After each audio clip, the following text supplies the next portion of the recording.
نحمده ونصلي ونسلم على رسوله الكريم أما بعد فأعوذ بالله من الشيطان الرجيم بسم الله الرحمن الرحيم اهدنا الصراط المستقيم صراط الذين أنعمت عليهم غير المغضوب عليهم ولا الضالين آمين. آمنت بالله صدق الله العظيم وصدق رسوله النبي الأمين المختار الكريم ونحن على ذلك من الشاهدين والشاكرين والحمد لله رب العالمين. إن الله وملائكته يصلون على النبي يا أيها الذين آمنوا صلوا عليه وسلموا تسليما. اللهم صل وسلم وبارك على سيدنا مولانا محمد وعلى آله وأصحابه وبارك وسلم. صلاة وسلام دائما عليك وعلى آلك وأصحابك يا رسول الله صلى الله عليه وسلم.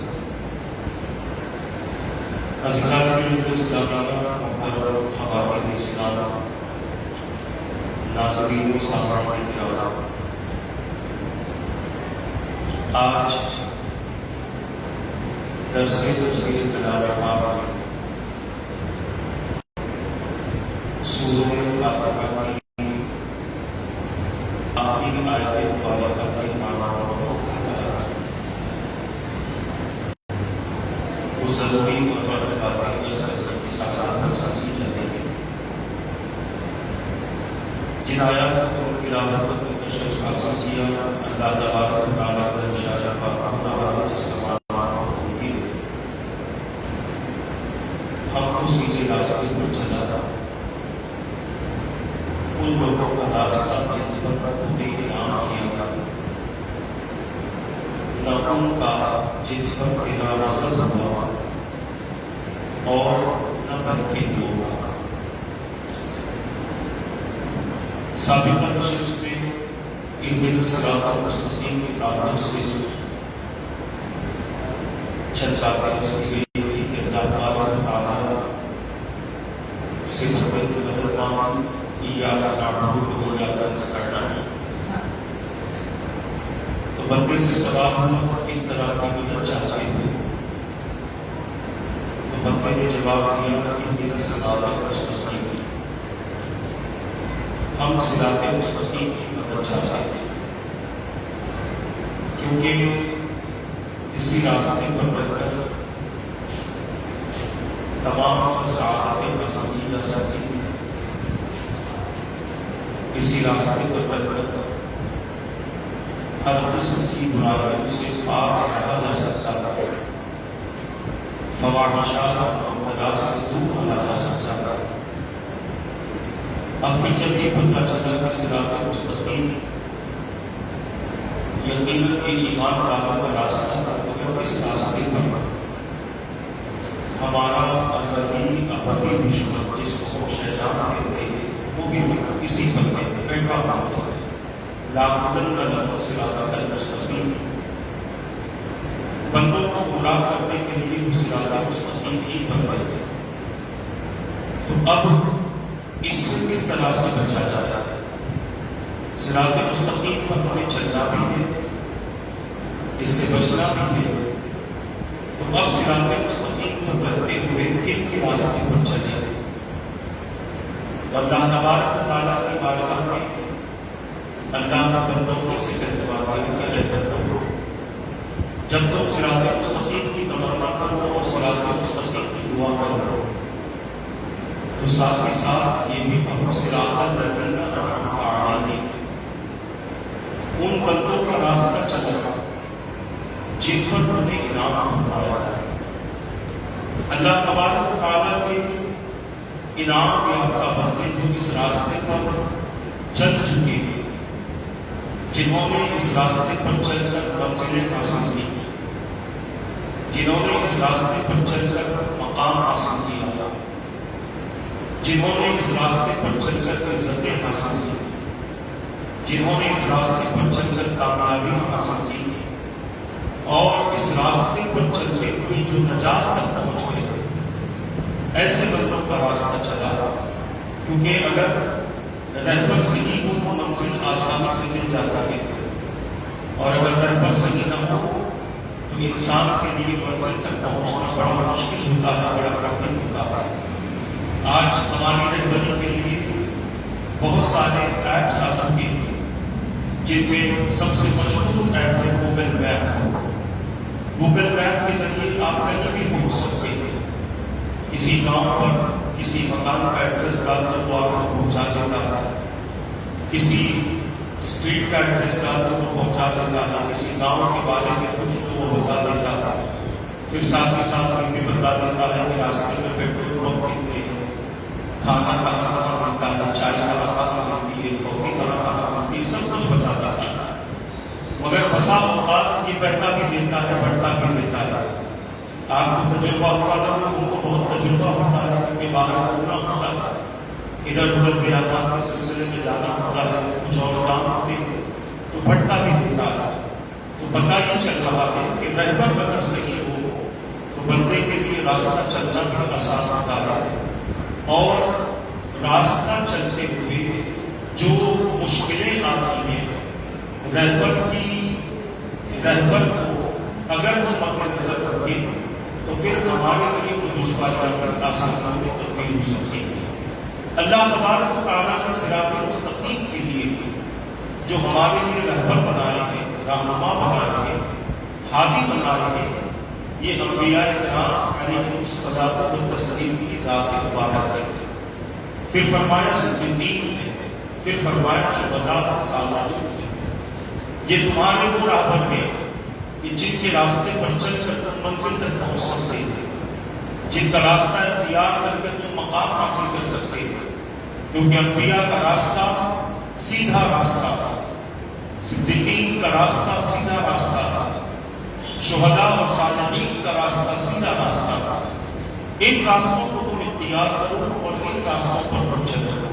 عزیزان ملت اسلامیہ، ان راستوں پر چلنے والا انعام پانے والا بنتا ہے، اللہ تبارک و تعالیٰ کی بارگاہ سے نعمتیں پانے والا بنتا ہے۔ اب یہاں پر میں رک کر ایک بات عرض کروں کہ صرف دعا ہی مانگنی نہیں ہے، میں نے شاید صادق میں بھی کہا تھا کہ صرف دعا نہیں مانگنا، بلکہ دعا کے ساتھ ساتھ اللہ تبارک و تعالیٰ کی بارگاہ میں ہمیں رجوع بھی ہونا ہے اور مانگنے والے کی صورت بنانا ہے۔ ایک مانگنے والا کس طریقے سے مانگتا ہے وہ چہرہ بھی بنانا ہے۔ جب تک وہ چہرہ نہیں بنے گا دعا مانگتے ہوئے تو یقیناً ایسے بھی لگے گا ہمیں ضرورت نہیں ہے، پھر بھی ہم مانگ رہے ہیں۔ ہماری جو حالتیں ہیں، اللہ تبارک و تعالیٰ سے جب مانگنے کی بات آتی ہے تو ہم ایسے مانگتے ہیں کہ ہمیں ضرورت نہیں ہے، پھر بھی ہم مانگ رہے ہیں، ہم محتاج نہیں ہیں، پھر بھی ہم مانگ رہے ہیں۔ عزیزان ملت اسلامیہ، اوروں سے مانگ لو تو ایسے مانگ لو، مگر جب رب سے مانگنے کی بات آئے تو اللہ تبارک و تعالیٰ اپنے بندوں سے فرماتا ہے ادعوا ربکم تضرعا، کہ اللہ تبارک و تعالیٰ کی بارگاہ میں تم دعا کرو تو تضرع کے ساتھ، یعنی عاجزی و انکساری کے ساتھ دعا کرو، تمہاری آنکھوں سے آنسو بھی بہتے رہے، کیونکہ رب قدیر سے اس انداز سے تم مانگو گے تو اللہ تبارک و تعالیٰ تمہارے معاملے کو رد نہیں فرمائے گا۔ حالانکہ اللہ کو تمہارے آنسوؤں کی ضرورت نہیں ہے۔ اب اگر یہ سمجھتے ہیں کہ ہمارے آنسو نکلیں گے تبھی رب ہمیں ہماری دعاؤں کو قبول فرمائے گا، اللہ کو ہمارے آنسوؤں کی ضرورت نہیں ہے۔ اللہ تبارک و تعالیٰ اپنے بندوں کی عاجزی دیکھنا چاہتا ہے، انکساری دیکھنا چاہتا ہے کہ وہ اپنی ضرورت کے وقت میں ضرورت کو کس انداز سے پیش کرتا ہے۔ اور ساری دعاؤں میں نے اس سے پہلے بھی کہا تھا، سب سے اہم دعا ہے بندے کا صراط مستقیم پر قائم رہنا۔ بندہ دولت مانگنے مل جائے، بندہ طاقت مانگنے مل جائے، بندہ حسن مانگنے مل جائے، بندہ مکان مانگنے مل جاتا ہے، بندہ رزق مانگتا ہے مل جاتا ہے، بندہ جائیداد مانگتا ہے مل جاتا ہے، مگر یہ ساری چیزیں صراط مستقیم کا سبب نہیں بن سکتی۔ صراط مستقیم کا سبب بندے کے نیک اعمال، بندے کی اچھی نیت، بندے کی اچھی سوچ، یہ اس کے صراط مستقیم پر قائم و دائم رہنے کا سبب بنتی ہے۔ مال انسان کو بگاڑ سکتا ہے، دولت انسان کو تباہ کر سکتی ہے، حسن انسان سے برے کام کروا سکتا ہے، طاقت انسان سے کمزوروں پر ظلم کروا سکتی ہے، بہت کچھ چیزیں، بہت ساری برائیوں میں بندے کو ملوث کر سکتی ہے، مگر جو بندہ صراط مستقیم پر ہوتا ہے اور اگر اس کے پاس دولت ہو تو اس کی دولت اسے صراط مستقیم سے نہیں ہٹاتی، بلکہ وہ اپنی دولت سے ایسے کام کرتا ہے کہ جو کام اس کے لیے صراط مستقیم پر اور زیادہ استقامت کا ذریعہ بنتی ہے۔ عزیزان ملت اسلامیہ، دولت بری نہیں ہے، اس کے استعمال کے طریقے صحیح اور غلط ہے۔ دولت تو حضرت سیدنا ابو بکر صدیق رضی اللہ تعالیٰ عنہ کے پاس بھی تھی، مگر آپ نے اپنی ساری دولت کا استعمال اللہ تبارک و تعالیٰ کی راہ میں کیا، اللہ کے بندوں کی ضرورتوں پر صرف کیا، اللہ کے بندوں کی مدد کی، محتاجوں کی اور مسکینوں کی مدد کی۔ ایمان لانے سے پہلے بھی غلاموں کو آزاد کروا دیے، ایمان لانے کے بعد بھی اس سلسلے کو اور مضبوط فرما دیا، یہاں تک کہ جب جب کبھی مجاہدین کو سامان کی ضرورت پڑتی اپنے گھر سے اپنا مال اٹھا لیتے اور اللہ کے رسول کی خدمت میں پیش کر دیتے۔ دولت حضرت عثمان غنی رضی اللہ تعالیٰ عنہ کے پاس بھی تھی، مگر وہ اپنی ذات پر کم، اللہ کے بندوں پر زیادہ خرچ کرتے تھے۔ دولت بری نہیں ہے، اس کے استعمال کے طریقے بندوں کو آنے چاہیے، اور اگر استعمال کے طریقے بندوں کو آ گئے تو اسی سے وہ اپنی زندگی کو بہتر بھی بنا سکتا ہے اور اپنی آخرت کو بھی بہتر بنا سکتا ہے۔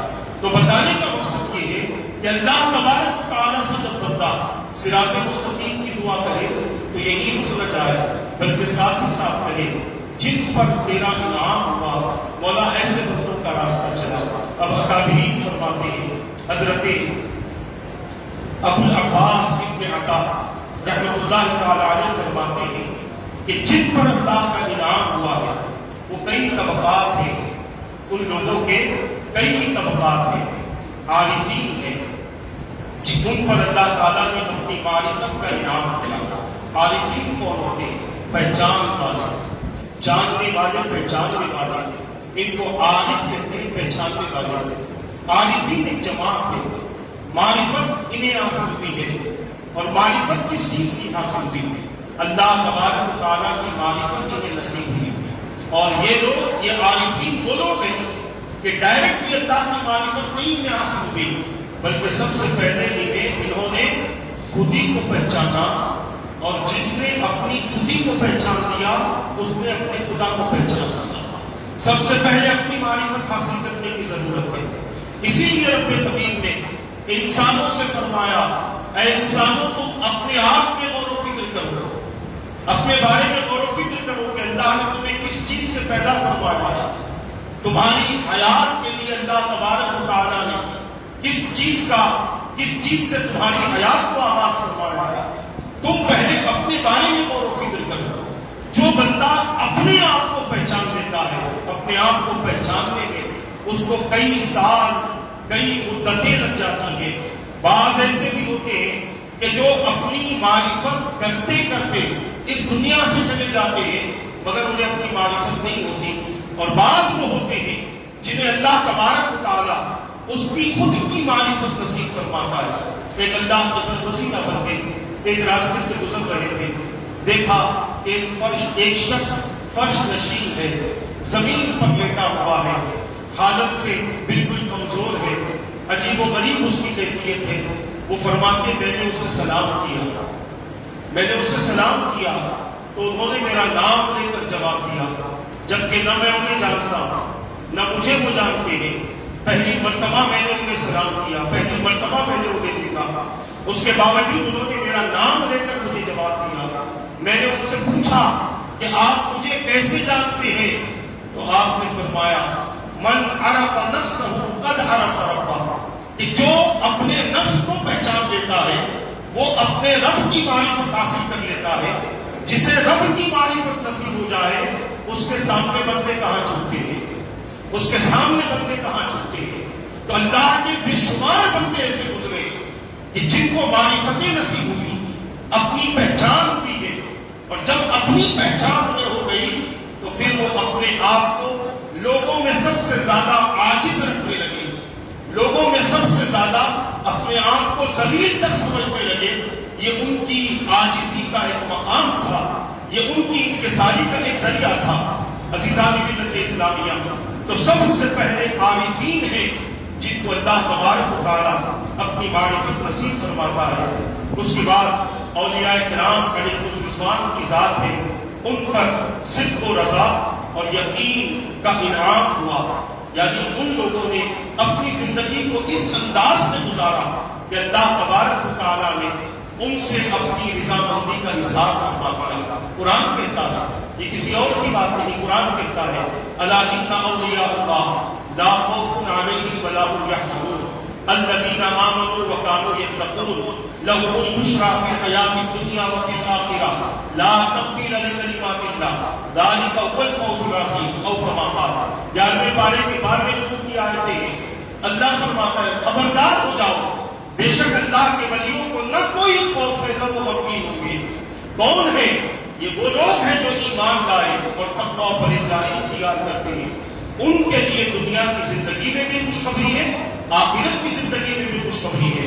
اللہ تعالیٰ کے کلمات تبدیل نہیں ہوتے، اور یہ بہت بڑی کامیابی ہے، فوز عظیم ہے۔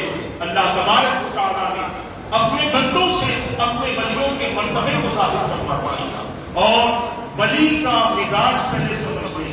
آج کل ہر کسی کو ولی سمجھ لیا جاتا ہے، ہر کسی کو لوگ اللہ کا محبوب سمجھ لیتے ہیں۔ 10 انگوٹھی پہنی وہ اللہ کا ولی ہو گیا۔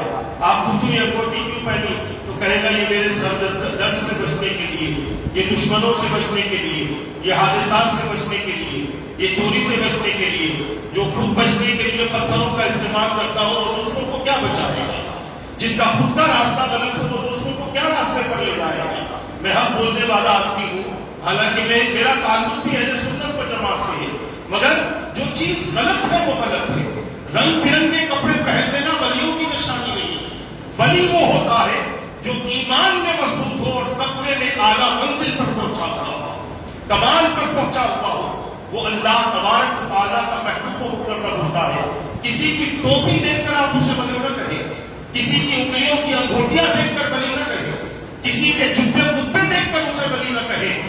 اس کا عمل دیکھیں کہ وہ تنہائی میں خدا سے کتنا ڈرتا ہے اور لوگوں کے سامنے خدا سے کتنا ڈرتا ہے۔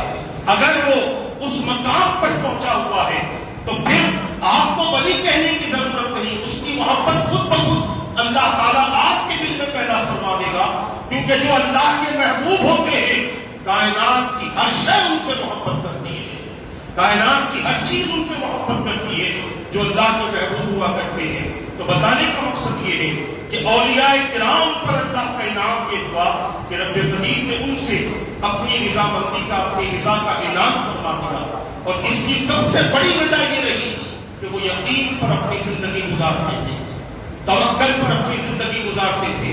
ان کے یہاں عیش نام کی کوئی چیز نہیں تھی، ان کے یہاں غلطیوں سے اور برائیوں سے میں سمجھتا ہوں، اور میں اگر کہوں اپنی زبان میں کہ کسی قسم کا ان کو واسطہ نہ تھا۔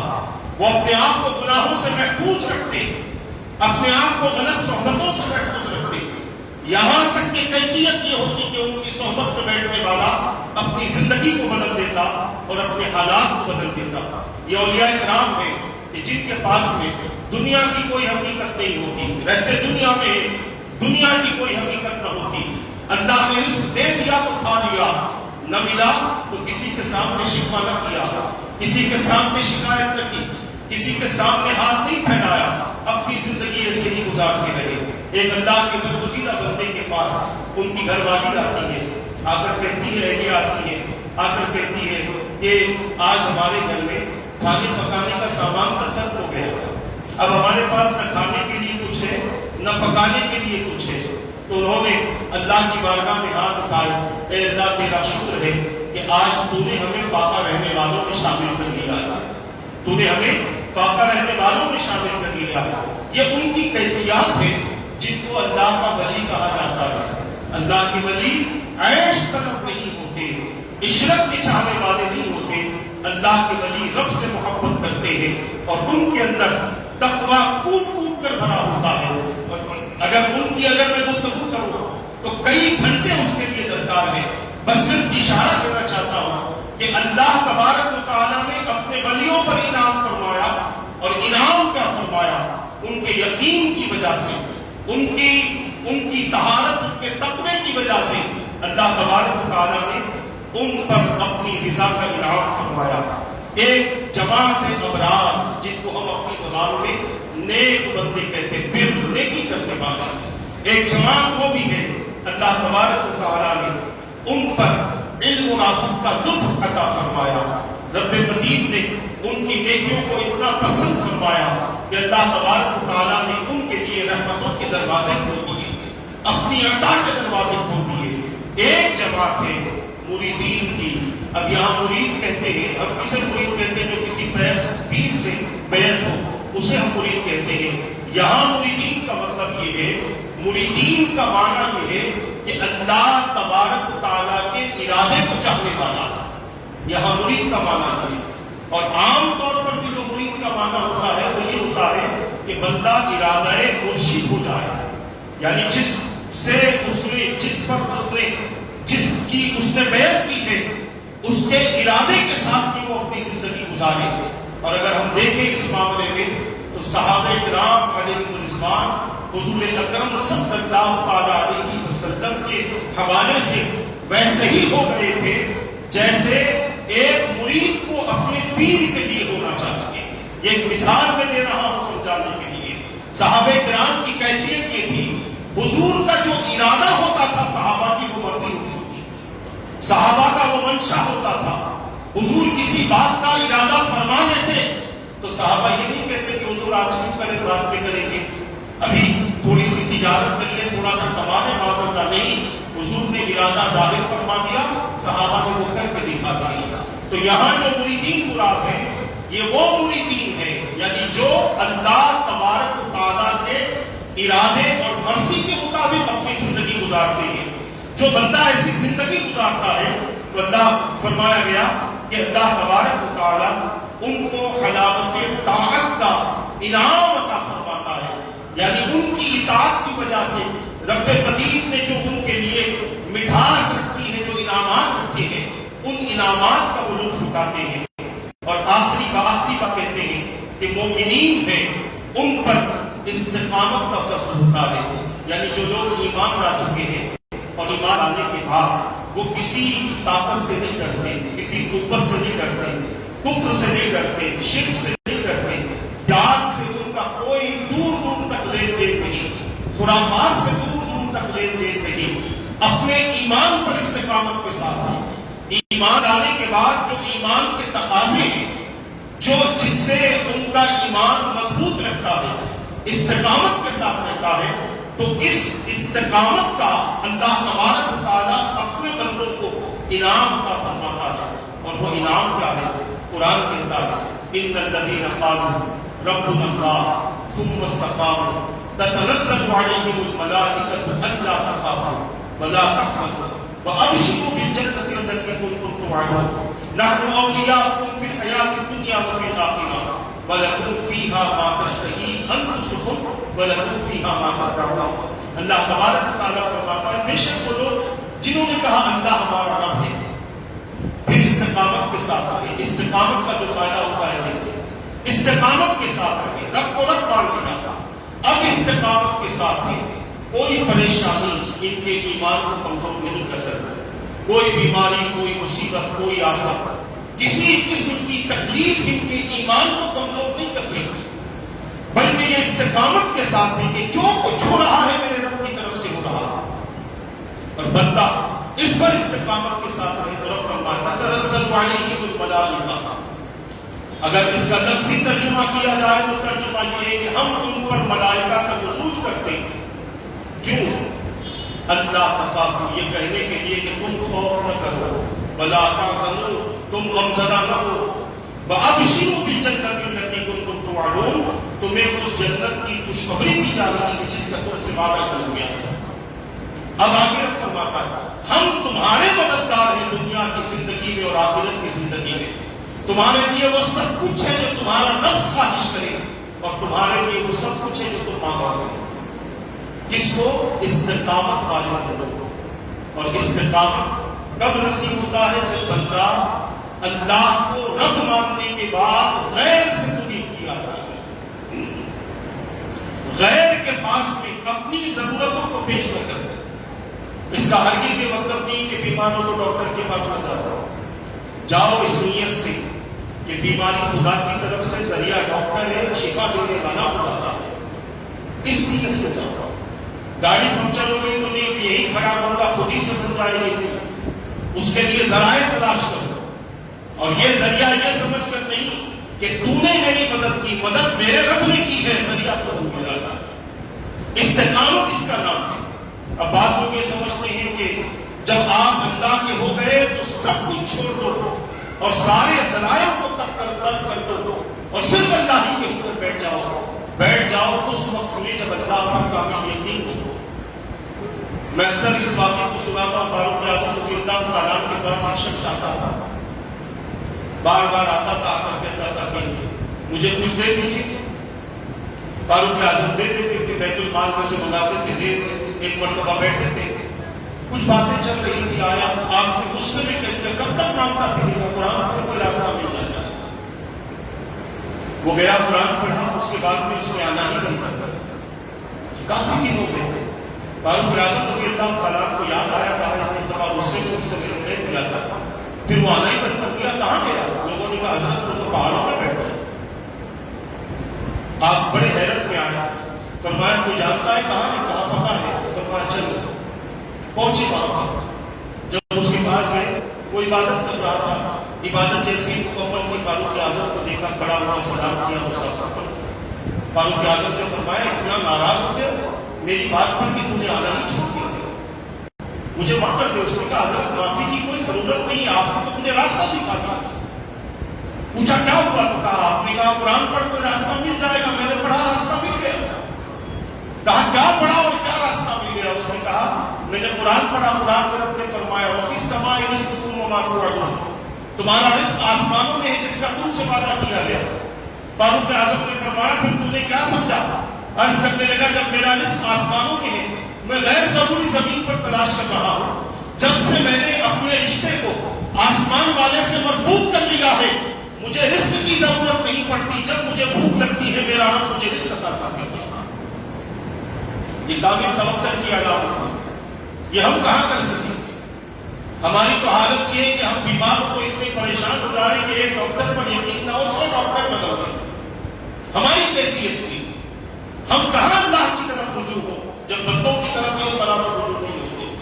تو آخری بات بتاتے ہوئے اپنی گفتگو کو ختم کر دو، یہ بات ذہن میں رکھ لو کہ اللہ تبارک و تعالیٰ کے جو انعام یافتہ بندے ہیں، ان انعام یافتہ بندوں کا راستہ اختیار کرنا بندوں کو اللہ کے غضب سے بھی بچاتا ہے، گمراہی سے بھی بچاتا ہے۔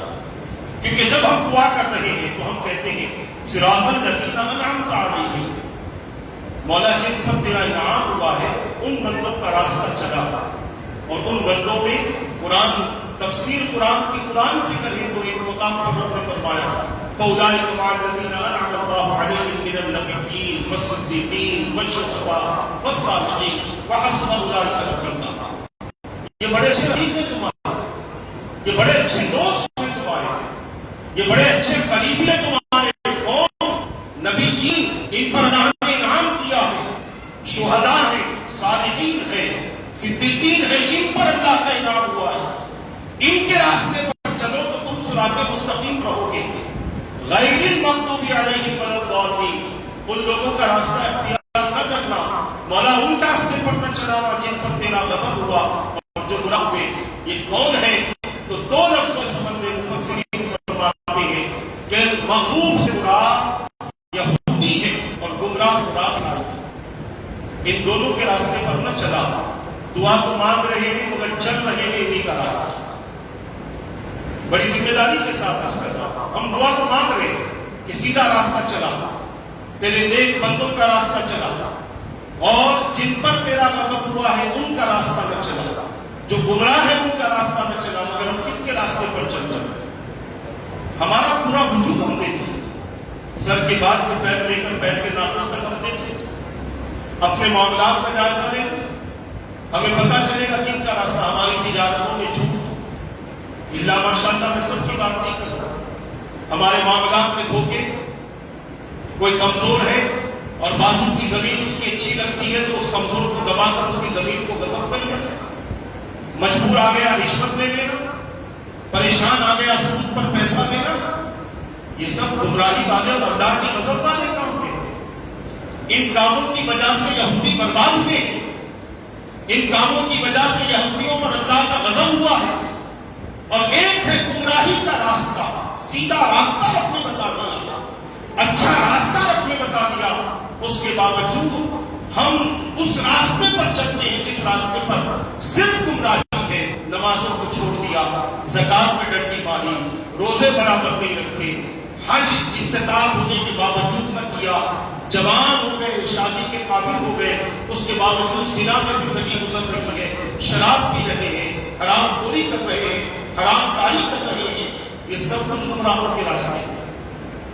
عادل راستوں پر ہم چلتے، جسے گھر میں رکھ کر روز پڑھنا تھا اسے بند کر دیا، اور جس کے ذریعے بربادی آ رہی تھی اسے کھلا رکھا کہ جس کی وجہ سے ہمارے اولاد بھی برباد ہو گئی، ہم بھی برباد ہو گئے. جس کو ہم ٹی وی کہتے ہیں، جس کے ذریعے عجیب و غریب سیریل دیکھ کر آج قوم برباد ہو رہی ہے.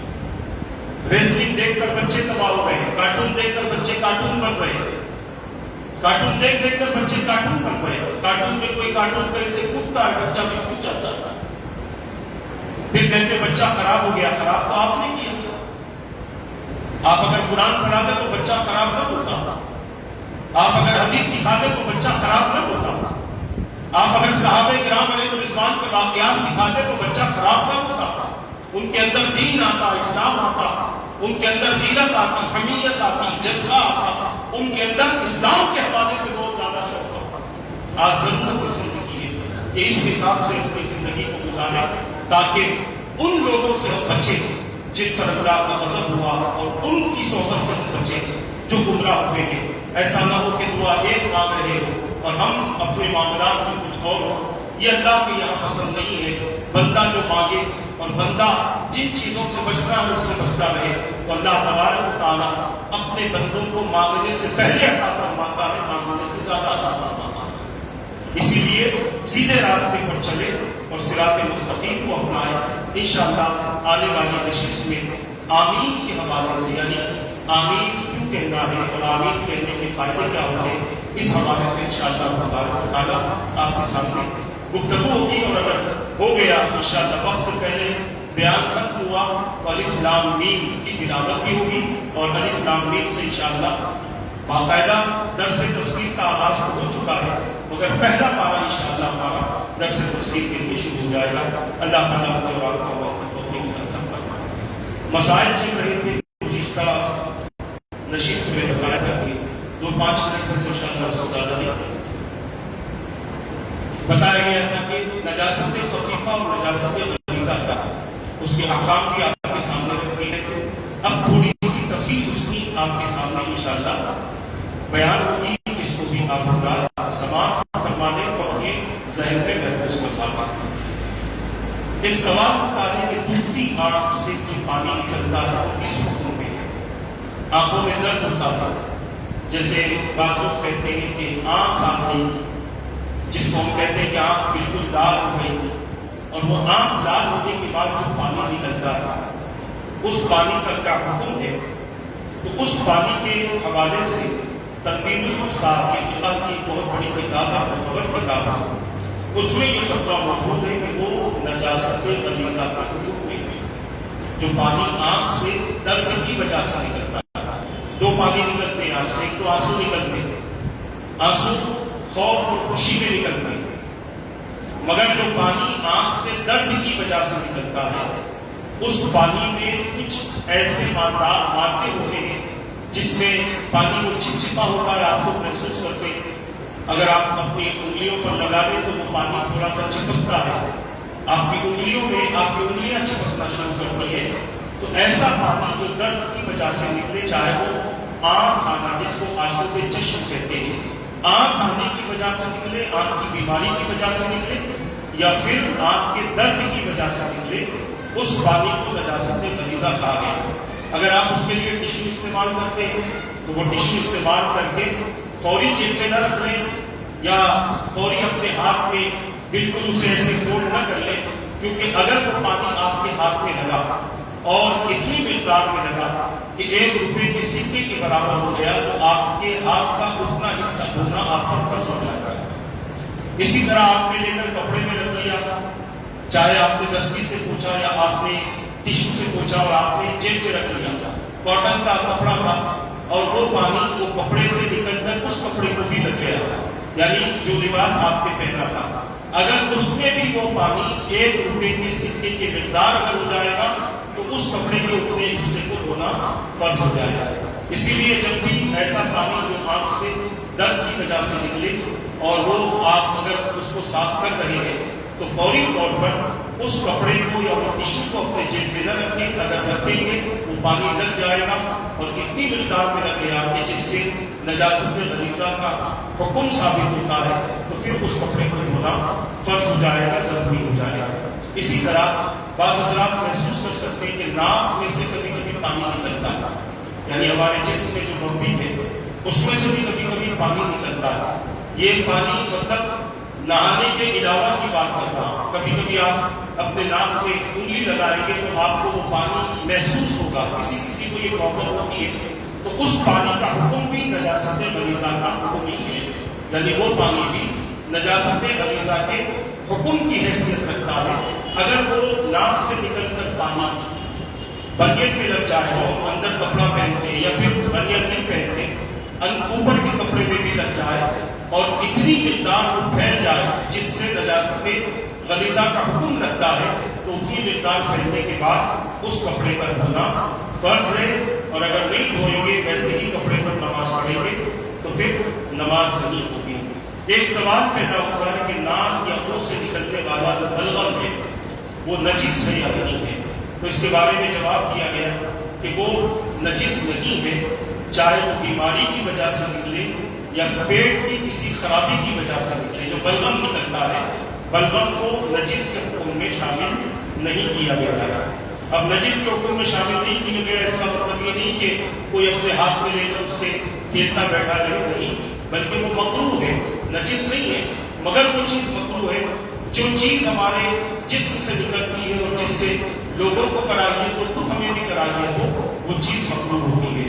اسی طرح ایک مسئلہ پہلے بھی بیان کر دیا گیا تھا کہ دودھ پیتے بچے کا پیشاب یہ ناپاک ہے یا نہیں ہے، تو جواب یہی ہے کہ دودھ پیتے بچے کا پیشاب یا بچی کا پیشاب یہ نجاست غلیظہ کے حکم میں ہے، یہ کسی صورت میں پاک نہیں ہے، چاہے وہ بچہ ابھی پیدا ہوا ہو یا وہ بچہ سال بھر کا ہو گیا ہو، کسی صورت میں بھی اس کی نجاست پاک نہیں ہے۔ چھوٹے بچے نے طے کی، اکثر یہ ماؤں کے ساتھ ہوتا ہے، مسئلہ ہمارے ساتھ بھی کبھی کبھی ہو جاتا ہے، باپ محبت سے بچے کو دیتا ہے تو اچانک بچہ طے کر دیتا ہے، یعنی ابھی دودھ پیا ہی تھا کہ فوری طور پر ہم نے دے دیا، اچانک اس نے طے کر دی اور طے میں صرف دودھ نکلا، یعنی کوئی اور چیز نہیں نکلی، اوپر دودھ تھا وہ پھر سے نکل گیا، تو اس کا حکم کیا ہے؟ تو اس کے حکم کے بارے میں فقہائے کرام فرماتے ہیں کہ اگر بچے نے منہ بھر کے طے کر دی تو وہ نجاست غلیظہ کے حکم میں ہے، اور اگر منہ بھر کے طے نہیں کی تھوڑا سا نکل گیا تو وہ نجاست غلیظہ کے حکم میں نہیں ہے۔ یہ اس وقت جب خالص دودھ ہو، بعض بچے ایسے بھی ہوتے ہیں کہ جو دودھ پینے کے بعد طے کرتے ہیں تھوڑا ہی نکلتا ہے، اب آپ یہ سن لیا تو بعض لوگ یہ نہ سمجھے، بعض ہوتے ہیں کہ چلو ہمارے لیے آسانی ہو گئی، یہاں پر یہ بات ذہن میں رکھ لے، دودھ پتلا ہوتا ہے، اگر اس کے ساتھ کوئی اور چیز نکل جائے جو گاڑی ہے، چکٹ ہوتی ہے، تو وہ چیز نجاست غلیظہ کے حکم میں ہے۔ اس مسئلے کو خاص طور سے یاد رکھیں، انشاءاللہ آئندہ نشست میں اس حوالے سے اور بھی مسائل پیش ہوں گے۔ اللہ تبارک و تعالیٰ مجھے اور آپ کو اپنے فضل و کرم سے راحت رحمتیں عطا فرمائے، اپنے فضل و کرم سے خوب نعمتیں عطا فرمائے۔ رب قدیر ہم سب کو صراط مستقیم عطا فرما، تیرے نبیوں کا، صدیقوں کا، شہداء کا، صالحین کا راستہ عطا فرما، شیطان کے راستے سے، اس کے مکر سے، اس کے دھوکے سے، اس کی شرارتوں سے ہماری حفاظت کرنا، ہر قسم کی آفات و بلیات سے ہماری حفاظت کرنا، ہر قسم کی خواہشات مبتلا سے ہماری حفاظت کرنا۔ اے رب قدیر اپنے فضل و کرم سے ہمیں ہماری آل اولاد کو اور ہمارے گھر والوں کو سلامتی عطا فرما۔ مولا ہر طرح کی ملامتوں سے ہماری حفاظت کرنا، ہر طرح کی شر سے ہماری حفاظت فرما، نظر بد سے ہماری حفاظت فرما، ہم میں ہمارے متعلقین میں جو بیمار ہیں سب کو شفا عطا فرما، جو پریشان آ رہے ان کی پریشانیوں کو دور فرما، جو قرض میں مبتلا ہے اپنے بارے پر سریائی عطا فرما، ایمان کی سلامتی کے ساتھ زندگی عطا فرما، ایمان کی حالت میں کلمہ پڑھتے ہوئے نبی کا دیدار کرتے ہوئے موت نصیب فرما، کل بروز قیامت ہمیں ہماری نسلوں کو ہمارے مرحومین کو اپنے حبیب کی شفاعت عطا فرما۔ پروردگار ہمارے ساتھی سید مصطفیٰ حسین صاحب کی مغفرت فرما، مولا کروٹ قبر میں انہیں راحتی عطا فرما، رب قدیر ان کے تمام گھر والوں کو سکون عطا فرما دے، ہر بیماری سے ان کی اور ہم سب کے گھر والوں کی حفاظت فرما برحمتک یا ارحم الراحمین۔ وعلینا من البلاء۔ السلام علیکم۔